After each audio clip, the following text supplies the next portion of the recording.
So welcome everybody. I'm Noreen Savage and this is Starting Out Bright. I'm so glad that you're here. And just to tell you a little bit of who I am and who I'm not, because I don't want you to think I'm anybody official with Bright Line Eating. I'm not. But the program has done a lot for me. I got acquainted with it by seeing a post on my friend Lori's Facebook page. She said she lost 57 pounds with a program called Bright Line Eating. Anybody interested could just get a hold of her. So I quickly got over to my messenger and asked Lori what the scoop was. And she told me about a book written by Dr. Susan Pierce Thompson called Bright Line Eating. And in the book is described 4 bright lines that you don't cross. No sugar, no flour, 3 meals a day, weighed in measured portions.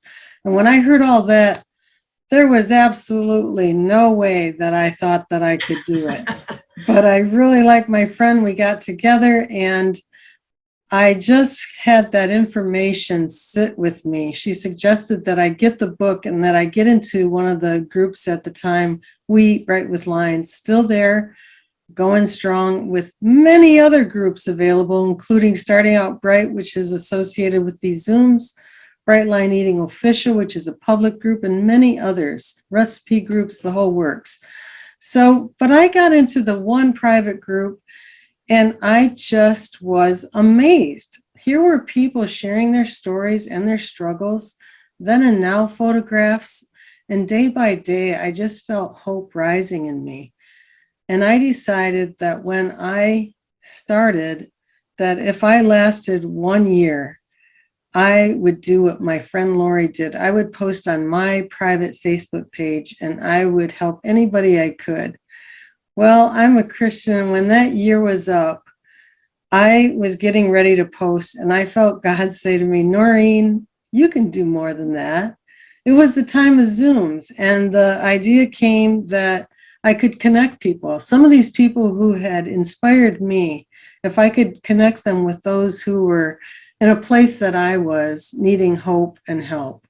And I was 270 pounds this past week. I just hit 90 pounds. I still have a ways to go. But for me, that's a miracle because I had tried everything else. But here, one by one, people have said yes when I've answered them, complete strangers. And tonight, I've had the opportunity to meet Hannah a few days ago. We were introduced by our mutual friend, Deanna. And welcome, Hannah. Thank you so much. Bouwmeester. And we're going to get into all the good things that you are going to educate us about tonight and share your story. So thank you so much for saying yes. And I told a little bit about myself, but if you could kind of bring us up to speed, how you got into Bright Line Eating or just anywhere you want to start. Yeah, I would love to share that with you. And thank you so much for this opportunity. I was introduced to Bright Line Eating by our mutual friend, Deanna. I've always been into like health and nutrition and wellness, but I had a real dichotomy that existed within me. And that was, I had all this information, a lot of research, a lot of years of doing that. And yet I was very much enslaved to food addictions, to sugar. And Deanna and I have known each other for many, many years. And I was actually in a place kind of crisis when she reached out to me. I'd had a very stressful year. A little personal side note, January of 2021, I had separated from my husband of 21 years.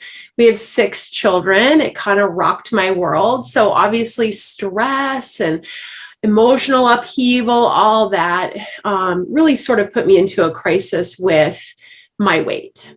And so she reached out to me about mid-year and she said, hey, I'm reading this book and I know you know all this stuff.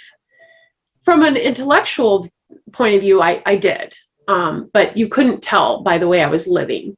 She said, I want to get your opinion on it. Would you read it with me? I said, sure. So I got it on Audible and consumed it in like 2 days. It was, I just loved it. I loved the way she presented it. I loved the science that she shared.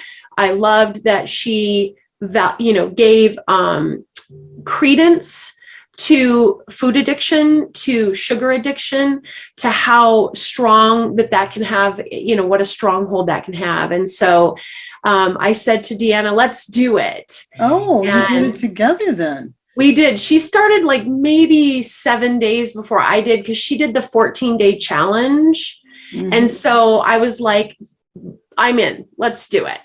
And so, so she has just rocked it as well. But we talk often about how grateful we are for Bright Line Eating, because it brought things that both of us were missing in our journey of weight loss. And since starting to lose my weight in 2021, I'm now down 35 pounds. I just weighed the other day, and 35 pounds. And, for me, that was, other than being pregnant 6 times, that was the heaviest that I had ever been, which is not, the heaviest I was when I was pregnant was like 210, 215. But I had slowly chipped away at that and gotten back down to my normal weight. This was really the first time that I felt helpless in my addiction to sugar. And I'm fairly certain that had I not been introduced to Bright Line, that I probably would have continued to climb in that number instead of turning that ship around. Well, and when we talked the other day, I certainly got the feeling that those 35 pounds, you're in maintenance now, right? I am. So like, I can throw out a number there, like as I did. And it can sound like a big number to some or a small number to some, where it's relative to where you are. Yeah. What did those 35 pounds represent to you, though? Because when we talked the other day, you brought some things up that were really like very powerful of how you saw food even as a child. Oh, yeah. Oh, for sure. One of the biggest lies I think that I ever bought about food is that it was my friend. It was my, like whenever I was lonely, food was there. Whenever I wanted to feel something positive, something good, food was there. Whenever I wanted to punish myself, food was there. And so, from a pretty young age, I had learned to turn to food for comfort. The other really unfortunate thing about my story in terms of my growing up years is that my mother, who was extremely obsessive about body image and all of that, taught me how to be bulimic. Mm-hmm. And so for many years, I struggled with this dichotomy of like, I want to be accepted by my mom. I want to be a right-sized body, but I want this comfort of food. I want this, this thing that makes me feel good, even if it's just for a moment. And when she introduced, oh, hey, you can just purge, that became a tool that I used from about the age of 12 until I found out I was pregnant with my son at the age of 29. So it was a lot of years of just incredible. And that's where my journey of studying health and nutrition, I was trying to find freedom. But never did I find the freedom from sugar and the food chatter that I did with Bright Line Eating. And that's one thing you really impressed upon me. Like, this was like huge, that for the first time ever, the sugar addiction had taken a back seat to this program now. That you had gone in. And now I want to just say to everybody, Hannah is also a coach and transformational therapist. So I'm wondering, were you doing some of that work with psychology and everything before? I'm assuming so. So I was, but interestingly enough, even though I could have coached people in this area, I stuck more to because I'm a certified nutrition coach through Precision Nutrition. And so I stayed away from it because I felt like an imposter. I knew the struggle I had, the dichotomy that I was living. And so I really stuck more to like business coaching, relationship coaching, productivity coaching, some of the areas that I've been certified in as well. But I would not take on clients that had anything to do with weight loss. Well, and you mentioned that you're also a rapid transformational therapist. which I happen to understand because we have this mutual person we know. I mean, she's, a big name, Marissa Peer, but she Correct. does this rapid transformational meditating or whatever you call it, hypnosis, really, because I got the tapes and it was great. But you do that. And you had taken me into that as far as talking about the food specifically. It seemed like it just made a real impression as far as you talked about your grandmother and zucchini bread, and where you visualize this. And I think that just brings it home. If you could talk about that a little bit.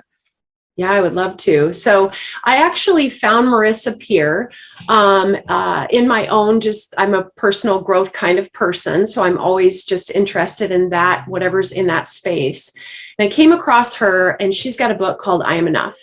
And that was just a phenomenal book for me to read. And then I heard that she actually had a rapid transformational therapy program. And so I dove in. The idea of it was just super interesting to me.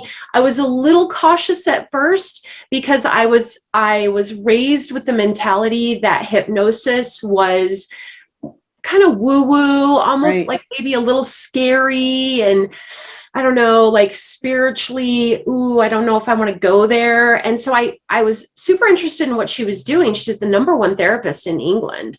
Mm-hmm. And yet I was nervous. So I wanted to educate myself, like, what is this? And what I found is what I believed about hypnosis was not true at all. Hypnosis is not about us being completely asleep and out of control of ourselves. We're very much aware of what is going on. Really what it is, it's that REM, kind of that same state that you're in when you're dreaming, that REM state where you're in the alpha brain waves.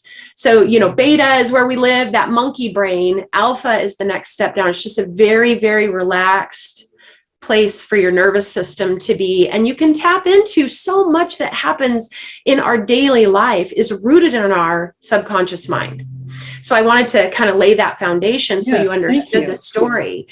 So I decided, I really want to get to the root of why I believed such a crazy, insane thing about food. And so I did a session with a fellow transformational therapist. And I really quick, I had 3 different scenes come to my mind from my childhood. One was I was with my grandmother, and I was really enjoying my time there. I think I shared with you, I had a pretty difficult childhood. And so when I would visit my grandmother, it was calm. It was peaceful. It was joyful because I felt loved, I felt cared for, and I felt safe. And so one of the things that she would always do is she had this homemade zucchini bread, and she would put it in her freezer. And when I would come over, she would cut me a slice and I would eat it frozen.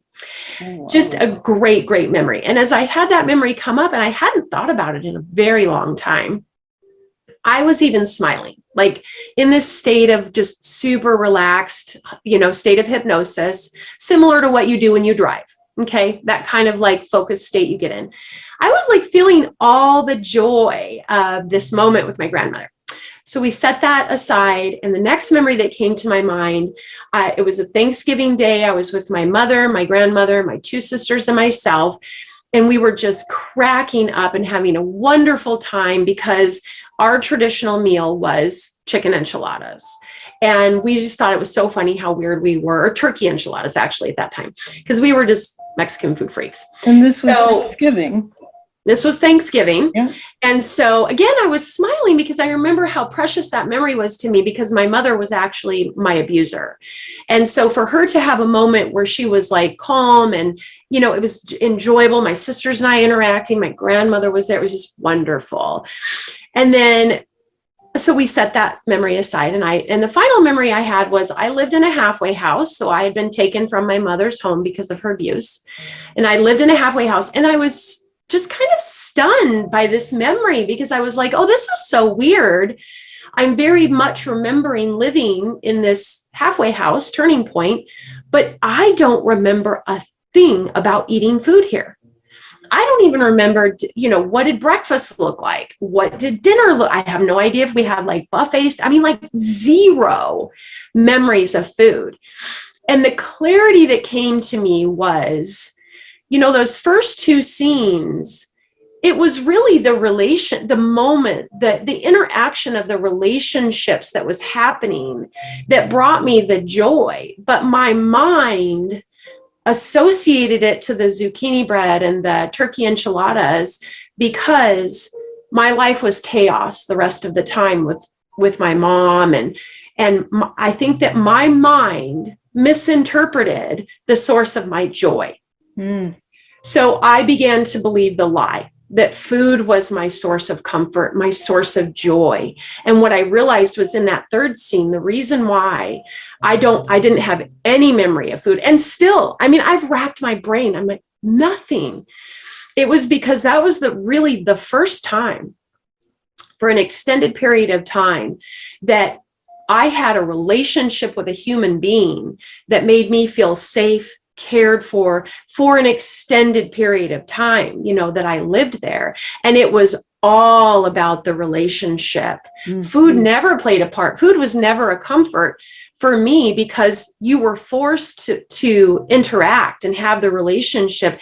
I mean, in a halfway house, you just weren't allowed to go to the refrigerator whenever you wanted to, right. Super powerful revelation and clarity for me. And it really did finally break the emotional lie that food was my comfort. No, my grandmother was. Right. No, my sisters and my mom and my grandmother were. Even in that moment, they were the joy. They were the joy. Yeah. It was just that wasn't the usual. And so not at all. So very different. And I will just say about the hypnosis, because I did get the CDs. And I never felt like I ever went under. But I did have that emotional state of almost like a dreamlike, just like a dreamlike quiet. Exactly. To be able to take in an idea. And I've said it on this thing, I am enough, like those kind of good things, because, you talk about the lies that you tell yourself. When we talked the other day, one important thing that I got from our conversation, and especially like you're in a professional arena in this, is how important it is to have the tools to help others. Those tools are not like, maybe just like journaling and all that kind of stuff, but actually practices to change behaviors. Correct. I'm getting at. Can you talk about some of those? Yeah, absolutely. So I will, just to kind of put a period at the end of that sentence about the rapid transformational therapy, is that was a tool because it complemented what the 4 pillars of Bright Line Eating, the 4 lines, were so powerful for me because they were a tool. But it was just another foundational cornerstone for me to really understand and get that clarity of where did the lie come from. And that's what's so amazing about hypnosis is, like you said, you're never out of control of yourself. You're very aware of what somebody is saying to you. And I've even had therapy sessions where I've corrected the therapist, and a good therapist wants you to do that if the words you're saying don't resonate with you. So that was definitely like one tool. Figuring out how to really get that, every aspect of it healed in me, the emotional, the physical, all of that. Another really amazing tool that I share with my clients is the power of the pause. There's so often that we kind of get into that habit loop, and our habit loop is the trigger, the behavior, the reward, right? So something triggers us. Our normal behavior is to turn to food. For me, that was it. And then the reward was, at least for a moment, my pain or whatever was anesthetized. But I never learned how to just wait. It just took me over. And so I teach my clients the power of the pause is literally just what is going on right now? Why am I? Because what'll happen is, some of you may be very familiar with it. And I know Susan Pierce Thompson talks about it, that food chatter. Right. It's like we talked about, you get a glimpse, and then you start to conceive the idea. And once it's conceived, then it gives birth to action. And so the power of the pause is about recognizing, oh, it's happening. and taking a deep breath and then deciding like, how will you, and this is another tool, interrupt your behavior. So another program that I've done is the Robbins Madonnas coaching certification program. And that's Tony Robbins' program. So if you guys are familiar with Tony Robbins at all, he's very much about interrupting your behavior, your habit patterns, those loops that we get into, and doing something like I was sharing with you, Noreen, crazy if it has to be, you know, where I'm pausing for a minute and I'm realizing like I'm obsessing about something and then doing something to change that, even if it's just like, you know, whoa, okay, wow, blah, that's this, no, stop, I'm not going to do that. Because what happens is you get out of your brain and you get back in your body. And that wakes your brain up and you can get out of that rumination that can happen. And it's the rumination that leads to conceiving the action and then the action, you know, giving birth to itself. So, and then one of the other really powerful things that I personally love and my clients do too is to ruin the food. That's what I call it, ruin the food. And that is if you are in a situation and there is food in front of you, and Noreen and I talked about, and I'll share with you guys, we talked about as sometimes moms, you can be cleaning up the kitchen and there's food left on the plates and you're just like, you can't leave food on the plates. Right. Like that's just a waste of money. And oh my gosh. And so if you're like me, I would eat it. I wouldn't even think about it. I would just pop it in my mouth and eat it. And then of course there would be the like, why did I eat that? And my kids are very like normal eaters. They kind of, I stand in awe of them sometimes because they'll eat like a birthday product and they won't eat it all. They'll leave it there, you know? And now it doesn't bother me, but I used to think, how is it that you can leave that on your plate? Like, I just blew my mind, right? But all my kids are like, they're right-sized body kids.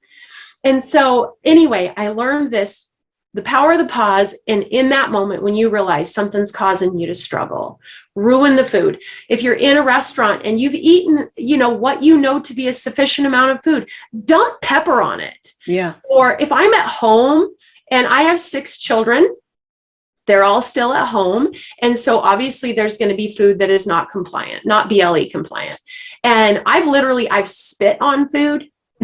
Like I'll just in the moment, just be like, spit on it. Right. Because that's just nasty, right? Like you're not going to eat it if you spit on it. Right. Yeah. And then I would, I've dumped salt all over it. I put a napkin and just like smushed it in there. So it's that whole concept of why try to, you know, power through it, give yourself that break. And just in that moment that you pause, ruin the food so that it loses its power over you. And I literally just had this happen on Sunday. We had family over. We had like a little buffet. And this is a shock to myself, is I was the last one to serve myself. This never happens. It just doesn't in the old days. But I was watching, and 4 of the granddaughters, little ones, they came back with their plates. They were done. Mm-hmm. And there was fruit on there. I mean, there had been other fruit too. And I had a blueberry incident a few months back where there was one blueberry, and I've been in a 100-day challenge to be accountable. And so the blueberry popped out of my mug when I was washing it. And I really had a moment of facing down this blueberry. And that's how I felt with this food on the plate, because it still looked good. But the question really became integrity, you know, of integrity. Like, that's not my food. It really is their food. And at what point do you stop that this is my plate, this is your plate? You know, you talk about it's going to waste one way or the other. Yeah. You know, either through me physically or down, you know, the garbage disposal. So I chose the garbage disposal, but I had to do it quickly. Like you're saying, I had to interrupt this thought because I was already making plans to eat the whole pile, like it would between 4 kids' plates. It's like I hadn't even gotten started yet, but the old habits. Mm-hmm. And that's what like really interests me, Hannah, is like you're helping people change these old habits and behaviors and mindsets, of the lies that we tell ourselves. Well, and if I think Deanna is actually on this with us tonight. I think I saw her pop up and say something, but she can attest that that my life really has been trying to figure out that permanent, really like cellular level change.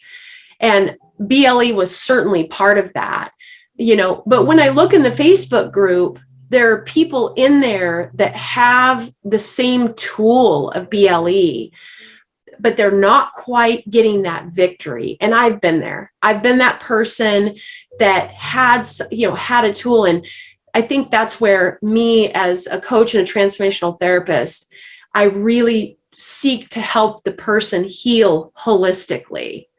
And because there isn't a magic bullet, and Susan Pierce Thompson doesn't claim BLE to be a magic bullet. As a matter of fact, she says it's not. There's work to do, but it's such an incredible foundation. It's like that chair that has those 4 legs that you just know I can sit in this and it's going to hold me up. But at the same time, if you're sitting in the chair and it's holding you up, but you're miserable in it or you're still struggling, have the freedom to just find other tools in the toolbox to help you keep sitting on the chair that's supporting you. And you mentioned a couple of them that you personally use.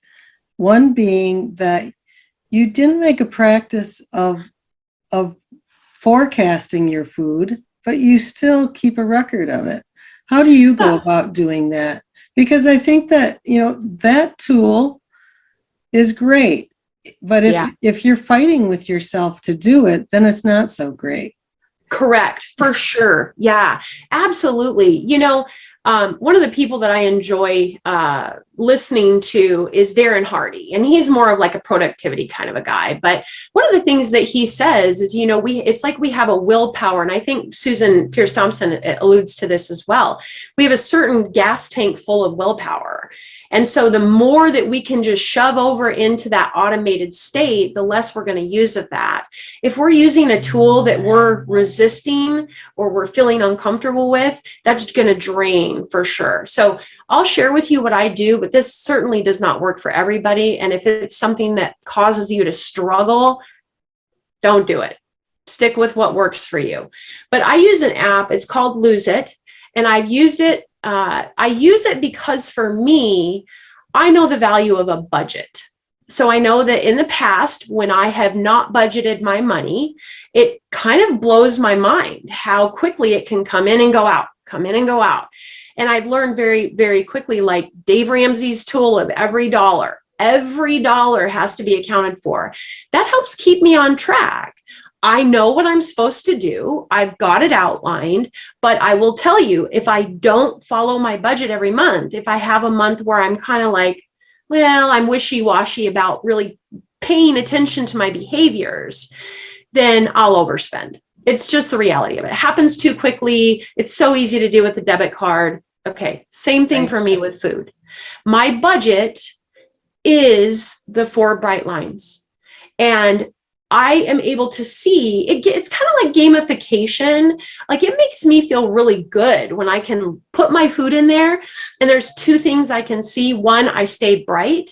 And 2, I really get a lot of joy looking at all the delicious, amazing, healthy food that I'm putting in my body, because I have an extreme amount of Alzheimer's in my family. And I do not want Alzheimer's. And one of the number 1 favorite foods of Alzheimer's and cancer is sugar and processed foods. They're just dangerous. And so it's almost like it's a moment of rejoicing for me, because it's like a pat on the back. Nobody's going to walk up to me and go, "Hey, Hannah, good job. You did," Right. But when I put it into the Lose It app, it's kind of like my pat on the back, and I enjoy that. So for me, it's something that works. It's a positive affirmation to just like a picture I get And to do sit. you pay attention to the calories? It probably calculates that for you. It does. It does. Not so much. I really do focus more on my bright lines because, if you're doing your bright lines and all of your vegetables that you're doing are romaine lettuce and celery, well, your caloric intake is going to be considerably different than if your vegetables are Brussels sprouts and carrot fries. You know what I'm Right? saying? And that can kind of mess with you a little bit. So I Okay. don't pay attention much to that. I really pay more attention to just like, look at me. I stayed bright. Look at me. I chose some really healthy, delicious food today. Wow, and you have the history then too. Like Yeah. seriously, you can go back in there and say, well, what could I have? And here you go. If you Oh, ran out of ideas, you can go back to what you had and go, oh, I forgot about that. Was a great meal. yeah. I've Really, never done that, Noreen. That's a great idea. it seriously could do, like if you ever got into meal prepping big time, you can Yeah. just like star the ones that, wow, this really turned out. The other tool that you mentioned was meditation.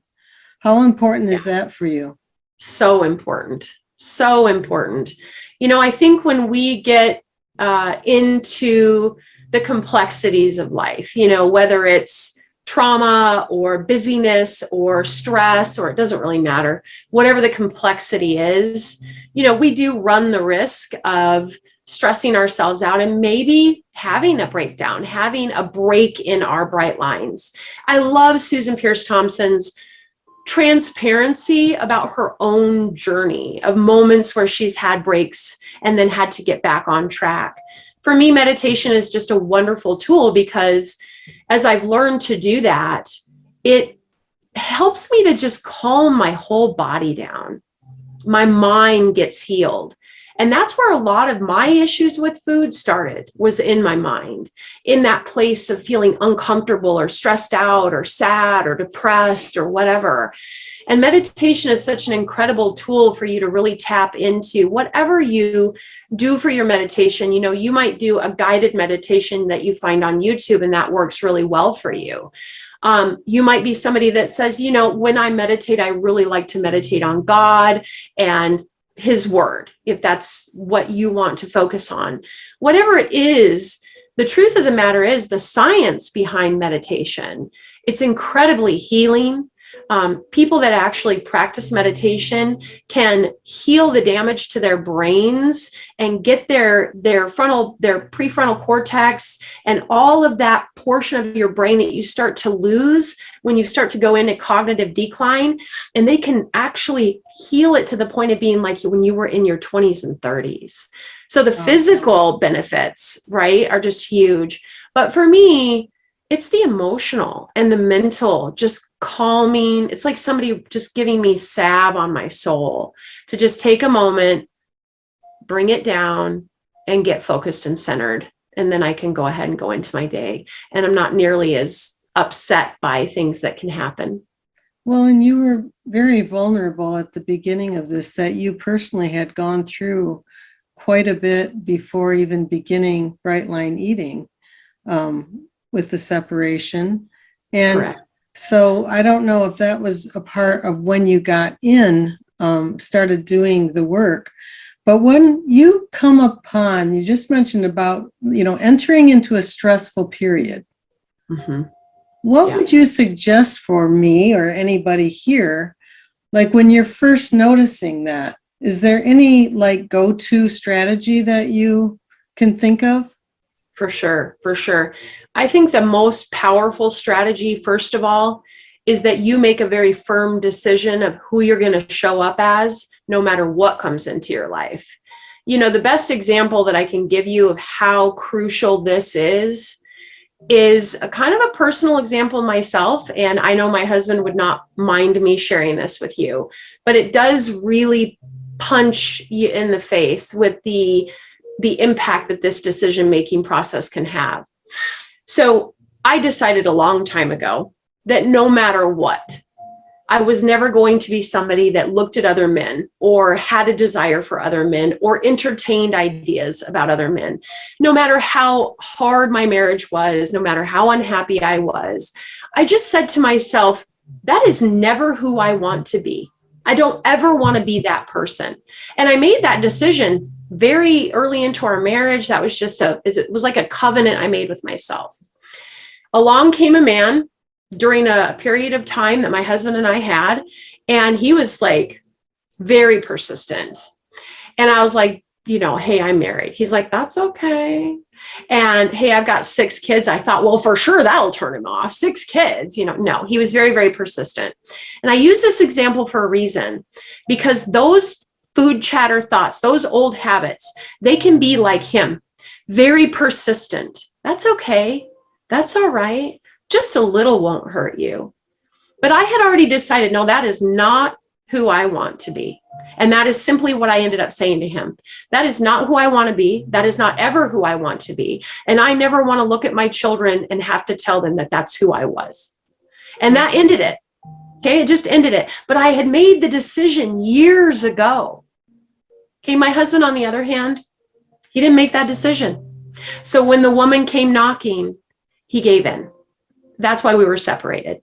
We are back together and we're on a healing process, and that's all good and great and fantastic and wonderful. And that's RTT and meditation and all of these wonderful tools too. You have to make the decision. And I really love that you're saying ahead of time. It reminds me of just now thinking about my favorite teacher, Mr. Tarsa. He was the best teacher I ever had. And one thing, whoops, here goes my phone again. Just a sec. That's okay, Noreen. Real life happens.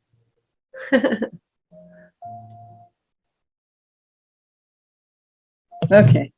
So anyway, the story that he told was, here I was in 6th, 7th, 8th grade. It was one class was 6th, 7th, and 8th grade.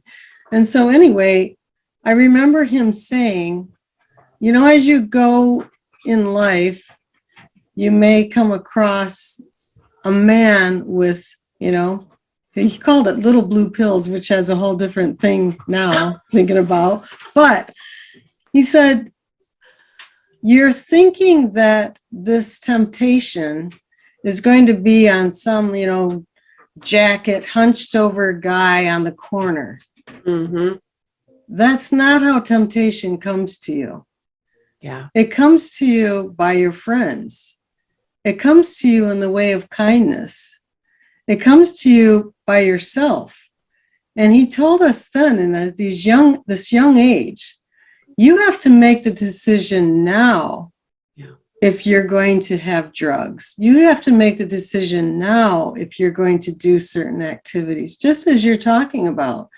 And just you bringing that up reminded me of how long lasting that stayed with me to this very day. But it certainly stayed with me through high school and, my formative years where, anything went back then, so it is so true that making the decision and then having that pause and then power of speaking what is your truth, your inner truth that you've decided already. Yeah. Very powerful stuff, Hannah. Absolutely. And I think when the actual season comes, there's a couple of things that are really important to remember. Number one, have that that community of people, even if community for you is just one other person. I mean, I know that no matter what, I can reach out to Deanna and say, hey,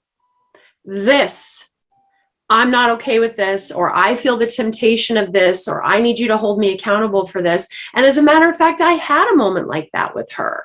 I wasn't going toward sugar. It was something completely new for me. I had allowed myself in maintenance to have some chips, some corn chips. It's not sugar. Right. It's not sugar. It's just a few chips. And I could feel myself like really liking the chips. And so I reached out to Deanna and I said, okay, I want you to ask me. I want you to, text me and say, how was today? How did it go? Did you keep your bright lines?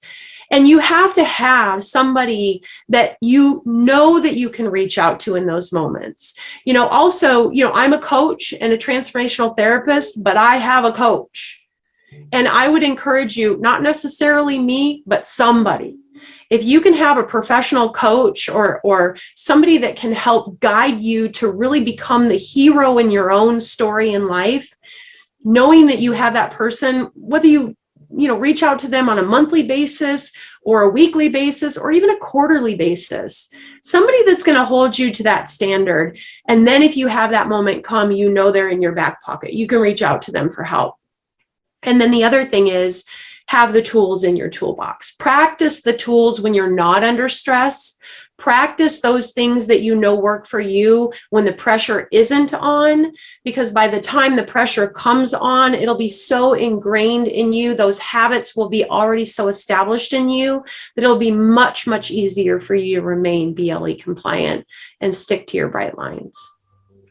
That's so good too. And I do want to give you an opportunity, though. I put it on the slide, but if somebody wanted to contact you, just get a hold of you by that email address. And what is the email in case someone's listening by podcast? Yeah, so my email is beautifulbalancecoach@gmail.com. Beautifulbalancecoach@gmail.com. Our website is actually under construction right now, so you can visit it, but you'll just be told it's under construction. We're adding a lot of different services and stuff on there. So or you can give me a phone call. I want to talk back to the Alzheimer's piece, because you said another very powerful thing to me the other day, and that was, I'll set it up that you talked about the highway with the telephone poles. Yeah.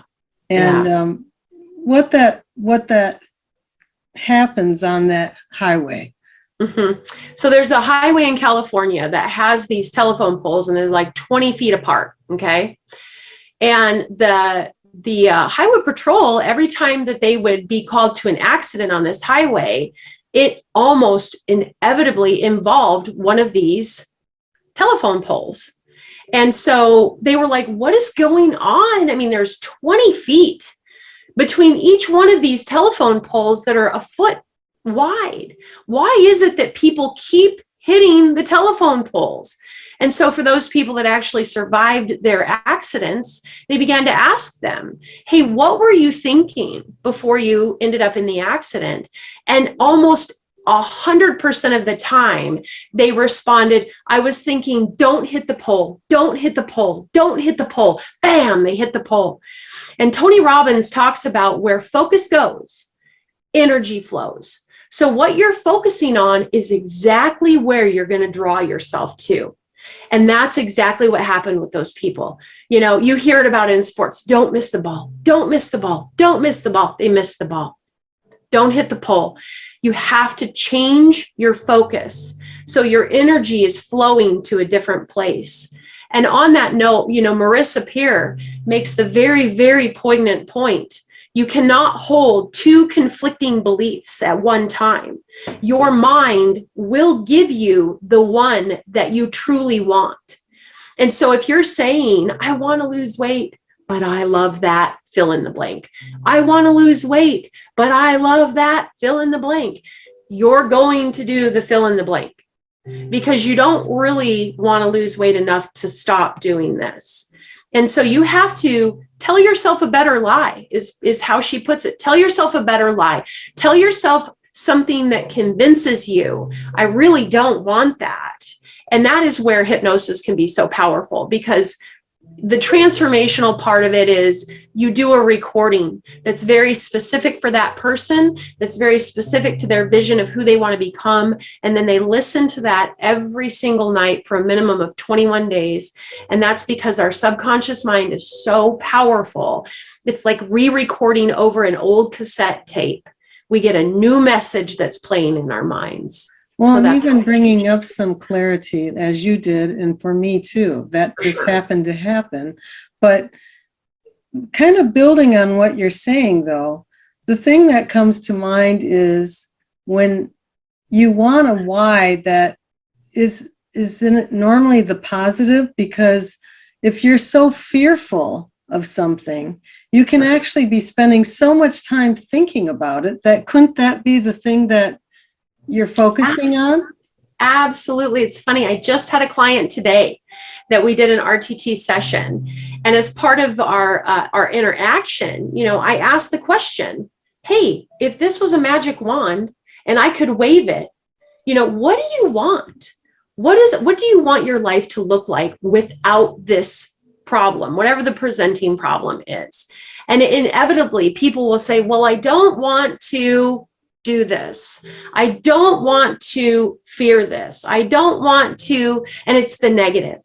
And I find it so fascinating that is almost always the way people answer. And I have to reframe it for them. I have to turn it back on them. Okay, you don't want to struggle with motivation. So if you don't struggle with motivation, what does that look like?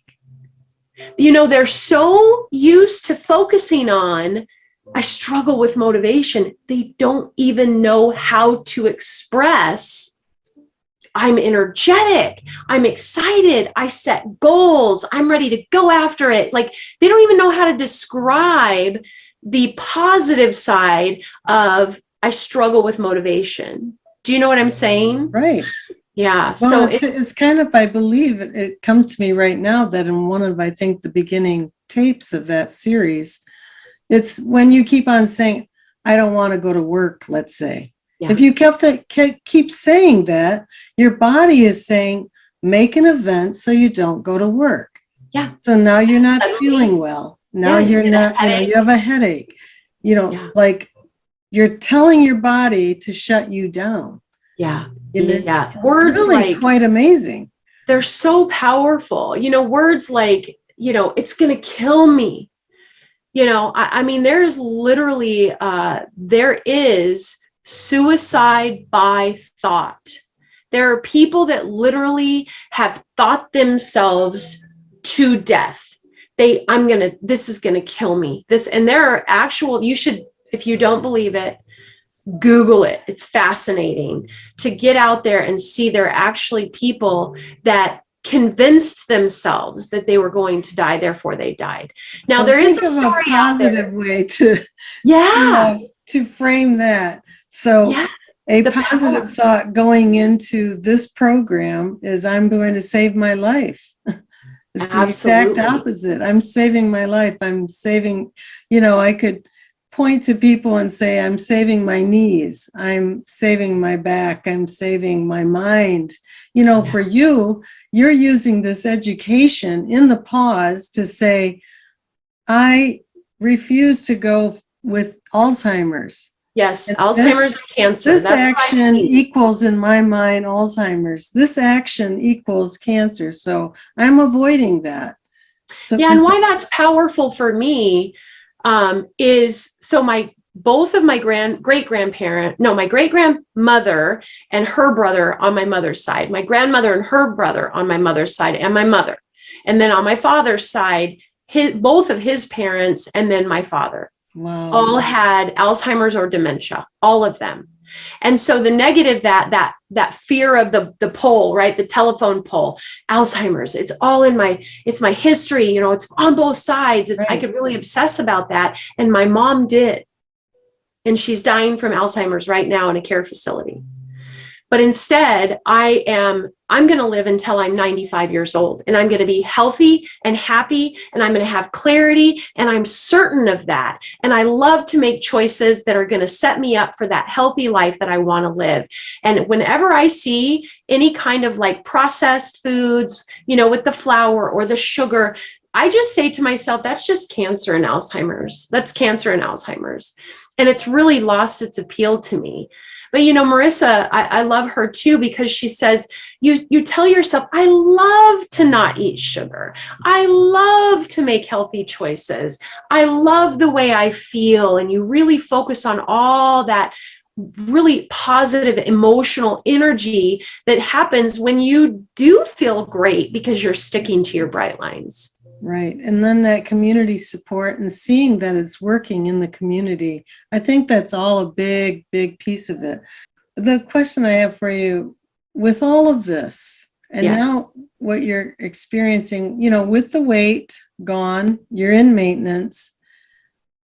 What would you say are those non-scale victories that you're experiencing, that you have experienced since being on Bright Line Eating? Freedom, freedom, freedom. Freedom from, well, there's several things that I have freedom from now. Freedom from the sugar addiction. It does not have any hold over me anymore.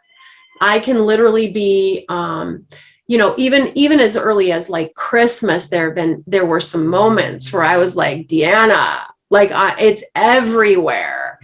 But now I really have, with all the work I've done, it doesn't have a hold on me anymore. So the freedom from sugar addiction, for sure. The freedom from the scale.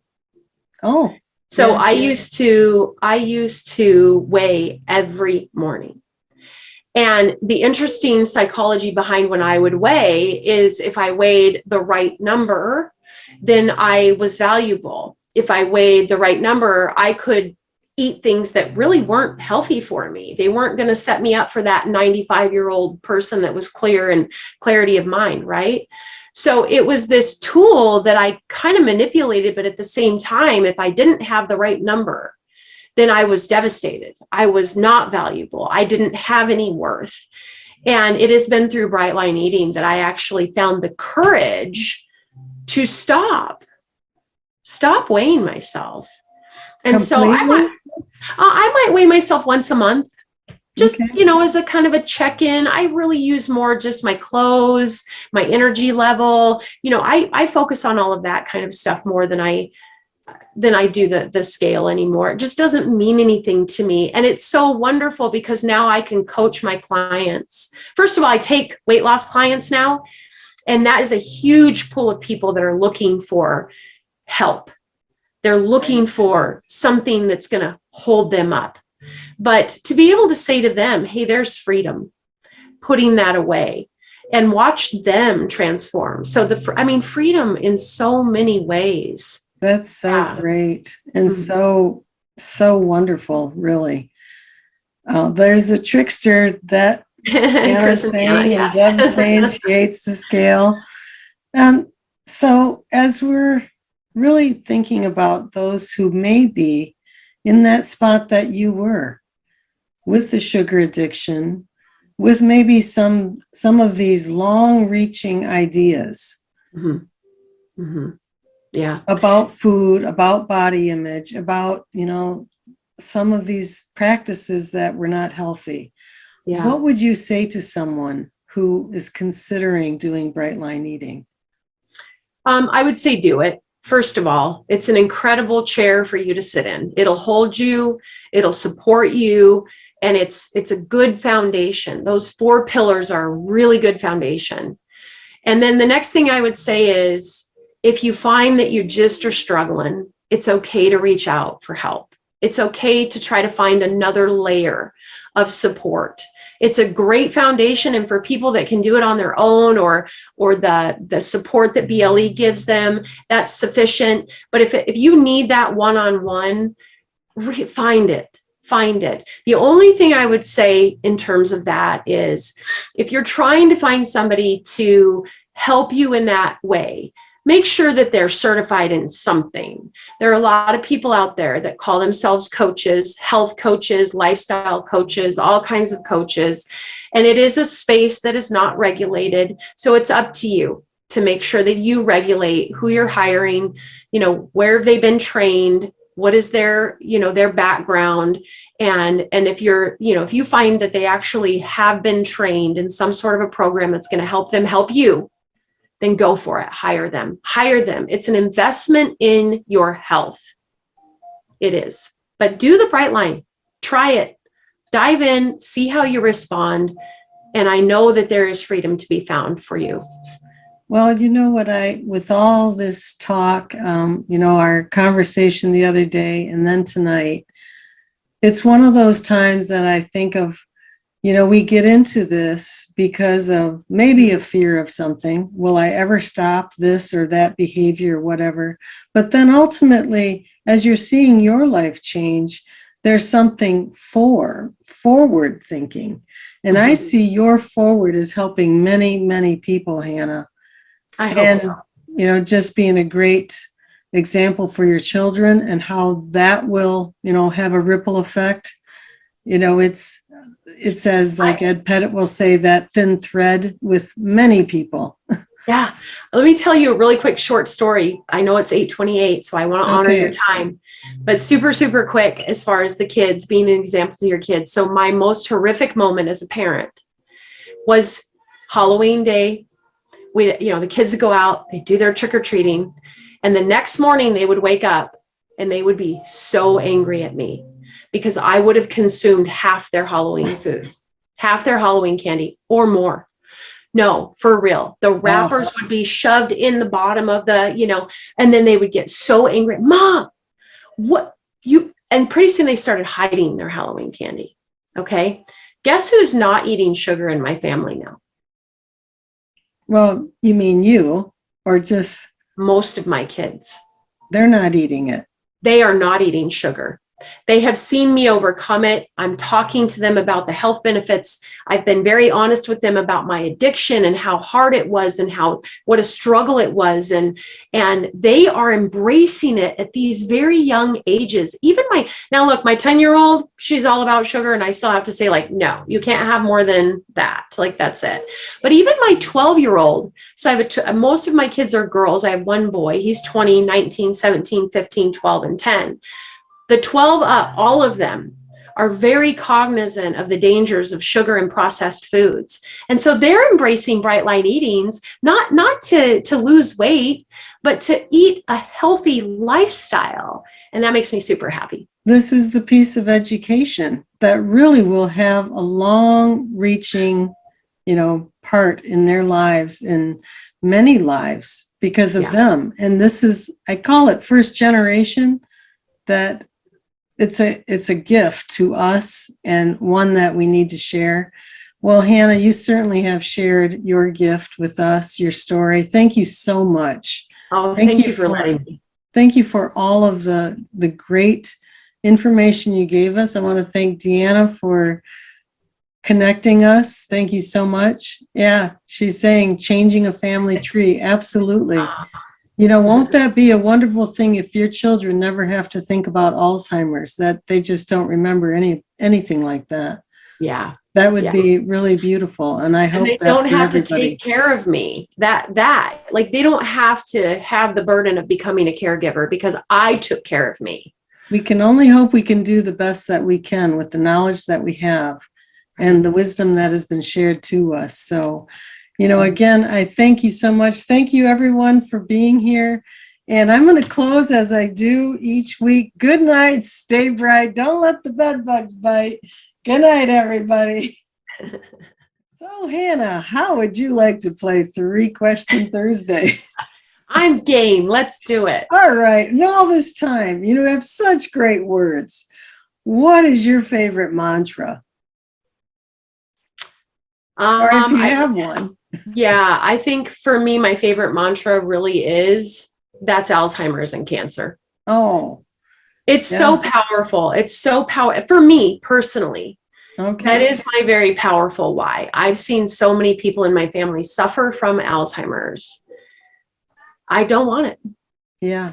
That's Alzheimer's and cancer. You have an upfront experience, as I had an upfront experience with my mother with diabetes.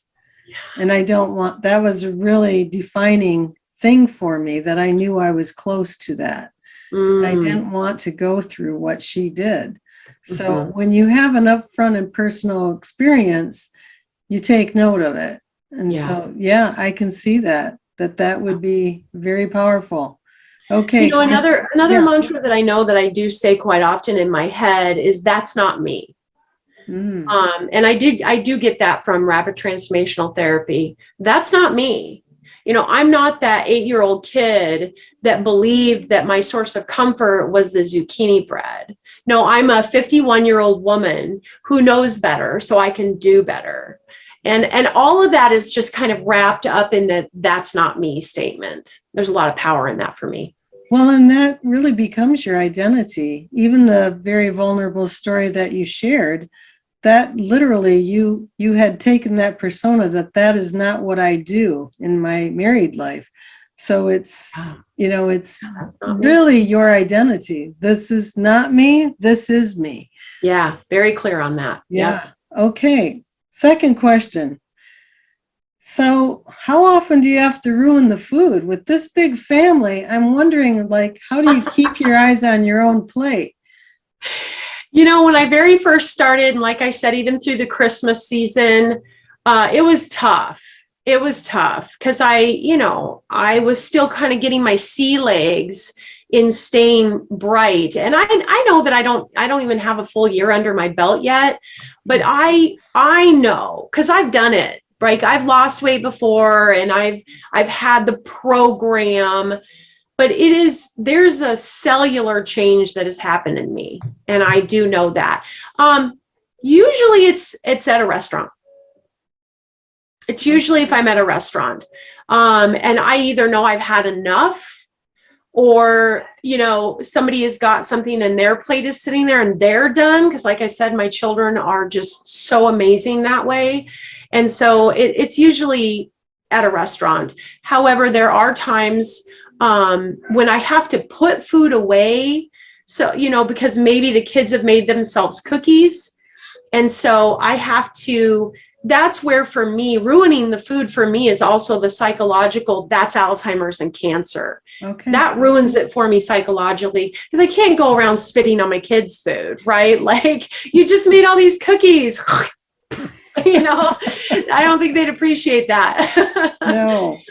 So the mental ruining the food for me is just really that power punch of understanding what's going to happen if I eat that. Here's one that came for a mantra: get busy living or get busy dying. Living is BLE, dying is processed foods. Wow, that's very true. Okay, the third and final question. This is for all the money, all the marbles. Here we go. Yay! So you can kind of take your choice. It's a multiple choice. What is either the hardest or the easiest line, or when did you discover you had automaticity? Like, do you remember any of that as far as the lines, what came together for you? Yeah. People ask me, like, what is this automaticity? How do you know? Like, right. When did it come together for you? How did you know? Yeah, I definitely know when that happened. I would say that both the hardest and the easiest for me was the sugar. I don't know if you mentioned or not, I'm finishing my master's in psychology, and developmental psychology really dives into what actually happens in your body when you take drugs, when you take alcohol, when you eat sugar. Believe it or not, they actually cover that. And so I really understood, like, I took the quiz and I was a 10. Like, I was a 10, and I was not surprised that I was a 10. So that was definitely the most difficult, and now it's the easiest. There was a shift, but I would say that I think automaticity came, and there was a real assurance in me, like, okay, this is deep in me now. This is the way I'm going to live. This is not a program for me. This is not, I'm going to hit some sort of a finish line and make a different choice.